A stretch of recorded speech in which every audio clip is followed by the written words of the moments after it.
Kenny is dead! Hello there, children. Welcome to the making of South Park. The hit TV show created by these two talented Colorado kids, Matt Stone and Trey Parker. Get it! Will you shut the hell up? Matt and I will spend the first part of every day with charts and graphs, just to each other. Yeah. Matt, here's where we stand economically. Matt, here's where we want to be. Matt, here's where we're going.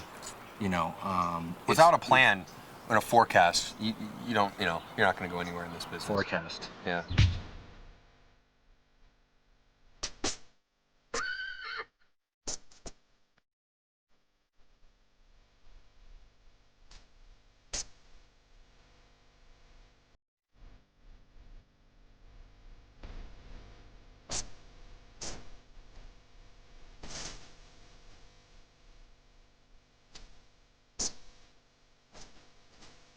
We expect a lot of our people, but when they show up to the office, we're already there. And when they leave, we're still there. Yeah. You know what I mean? And they can see how hard we work, and that I think that inspires them to work all the harder. Yep.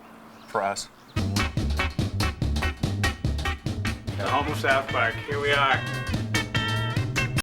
Our fine production facilities begin with the reception area. Good afternoon, South Park. Matt or Trey, please. I'm sorry, they're not in the office at this time. Our waterfall and facilities. Interior of the facilities.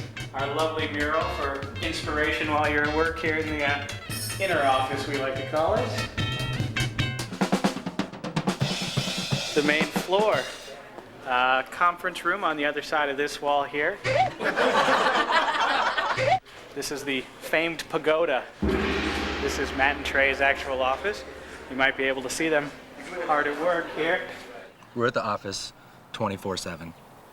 24 hours a day, 7 days a week. We are at that office. Sleep there working. almost every night. I don't remember the last time we weren't at the office. And it just takes that kind of commitment. One of our lovely staff of animators. We like to call her Angie. We like to use this when we talk to management. Yeah, something people I don't think that they know that we do is the micromanagement, the day-to-day at South Park. Manage the money, manage, all these things. Wow. It's something we weren't ready for. When we first started making episodes of South Park, nobody knew if we would get them done in time for air. So now there's a real machine that works, and they're running a small industry, those two. I mean, we couldn't have a better executive than Debbie Leadling. I mean, she's just fantastic. I probably talk to Debbie 3 times a day. We're always in close contact. She's always, all of our dealings with the network go through Debbie. All of the network's dealings with the show go through Debbie. She's really our point person. Since the success they've had, the kind of success that a rock star would have, going from obscurity to just tremendous exposure and becoming movie stars and all of these things that go along with it. But they have really stayed incredibly grounded, and I think they've changed in terms of their lifestyle, but they haven't changed in who they themselves are as really responsible, really terrific guys.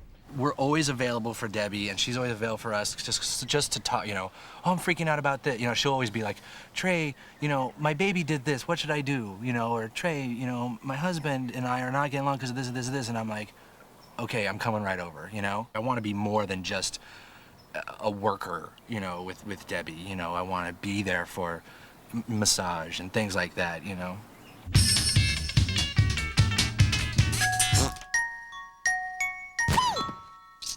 Oh, I got scared Kenny! Oh, bastards! We were about 19. We met in a beginning filmmaking class. We were in the filmmaking class, where everyone wanted to make these really artsy black and white movies, would make a statement and everything. And Matt and I were both just Monty Python freaks, and so we just talked about Python all the time. And that's how we sort of got along. Have you heard of Monty Python? They were this, funny gang of blokes from Canada. And so we would make, really stupid movies all the time and get yelled at by the teachers. Let me tell you about American history. Columbus found this continent in 1492, and he started killing many Indians. That was sort of the first animated thing I did in college. And it was really just out of, people thought I sort of was doing this cool style with all construction paper and Elmer's glue and scissors, but the truth is I was just too lazy to do, drawings on set, and I wouldn't know how to do it. I'm not a very good artist. So I just had a Japanese friend of mine who I was roommates with at the time sort of talk about American history as he knew it, and then I animated to that.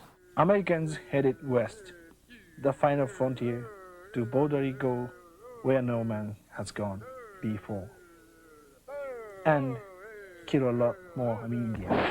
You know, I just turned it in as no big deal, and then it got the Student Academy Award, and I got flown out to Hollywood and was there with all these real animators that were really pissed off that I had won as well because they were real animators and I was a hack. I think that's where you got the taste for the good life too. Yeah, the first time. Yeah. Came out to Hollywood and sort of saw how things were and was like, this is what I was meant for. This is me. This is the real me. Our dream was to sort of stay in Colorado and do something there, but the truth is, you know, if you want a career and be able to, you know, sort of perpetuate what you're doing, you've got to be out here because the next thing's going to come along. And, you know, Kind of like if you want to become a sleazy politician, you have to move to Washington, D.C. Yeah. So you just have to, you know what I mean? This is just where all the slime is. Yeah. So we were kind of instantly attracted to it. And it's, you know, it's hard. It's hard to live here. It's hard on us. Yeah, we wish we could live in Colorado where things were simpler, but... Yeah, because here, it gets so, you know, it's just kind of crude here. But we get by. Heavenly Father, please show me the way. I know it would be sinful to act in a movie that had sexual activity, but Lisa is so important to me, and I need the money for a wedding and for a place to live. Please, just give me a sign if you don't want me to do it.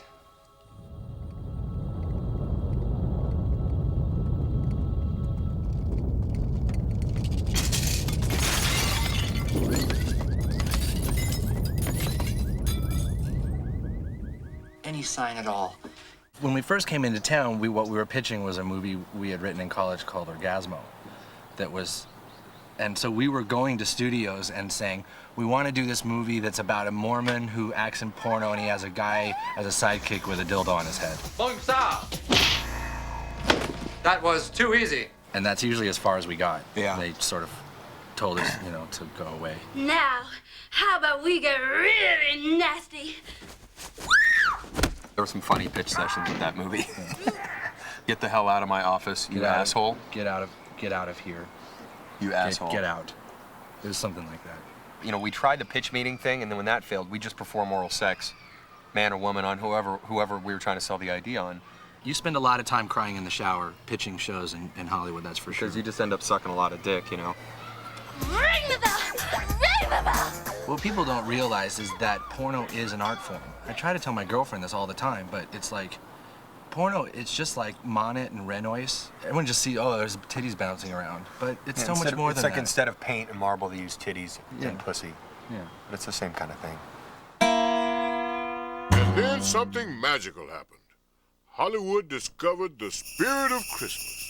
Hanukkah sucks. Don't you oppress me, fat boy. Don't call me fat, buttfucker. Then don't belittle my people, you fucking fat ass. Ah, damn it. Don't call me fat, you buttfucking son of a bitch. I mean, we were sleeping at friends' houses, had no money, and then one Fox executive had seen a cartoon. You know, he gave us like $700, and we went and made this 5-minute short called The Spirit of Christmas, where we used sort of the boys that we had created, and because it was just a Christmas card for that guy to use. You're such a fat fuck, Cartman, that when you walk down the street, people go, God damn it, that is a big fat fuck. Somebody showed me the short, which had just been done for that Christmas just a couple of weeks earlier. I thought it was hysterical, so I called and said, get them in here right away. We still thought it was sort of a big joke, you know, that it was never actually going to happen. It was just one of these, because it sort of happens in Hollywood all the time, you know, like suddenly there'll be some heat on you and on your project, but then it goes away, you know? So we were sort of taking it all with a grain of salt. Ow! What the hell was that for? I wanted to make sure we're not dreaming. Ow! I wanted to make sure, too. Well, you're not dreaming! Hey, cut the crap! And like, 3 months later, we had a deal to do South Park. That does it! Now listen!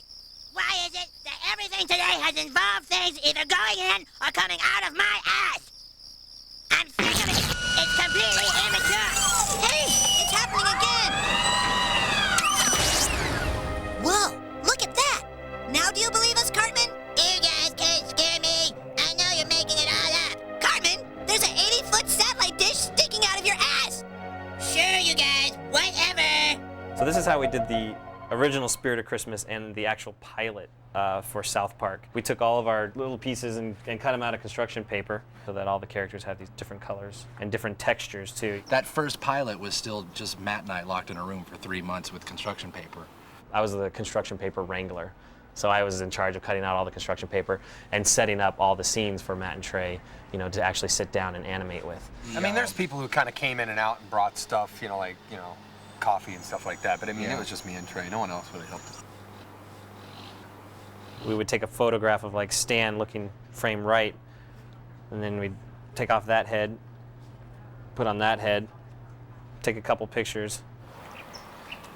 No, not one person that I can recall. Kick the baby! Don't kick the baby. Kick the baby!